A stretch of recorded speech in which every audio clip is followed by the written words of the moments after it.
বন্ধন hitters YouTube চ্যানেলে সকলকে স্বাগত। আজকের এই ভিডিওতে তোমাদের তিনটি গুরুত্বপূর্ণ জীবনী রচনা বলবো।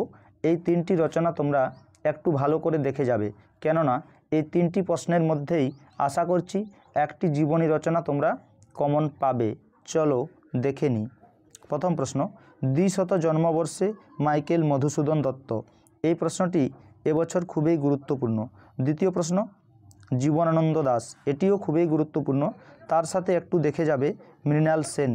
এই তিনটি প্রশ্নের মধ্যে আমার মনে হয় ২০০ জন্মবর্ষে মাইকেল মধুসূদন দত্ত এই রচনাটি তোমাদের লিখতে দেবে। তোমরা এটি ভালো করে একটু দেখে যাবে। আর এই প্রশ্নগুলির উত্তর নিতে চাইলে তোমরা স্ক্রিনে একটি হোয়াটসঅ্যাপ নম্বর দেখতে পাচ্ছ, এই নম্বরে মেসেজ করো। আর আজকের এই ভিডিওটি যদি তোমাদের ভালো লেগে থাকে তাহলে অতি অবশ্যই একটি লাইক, কমেন্ট ও শেয়ার করতে ভুলো না। আর চ্যানেলে নতুন হয়ে থাকলে চ্যানেলটি অবশ্যই সাবস্ক্রাইব করে নিও এরকম আরও গুরুত্বপূর্ণ ভিডিও পাওয়ার জন্য।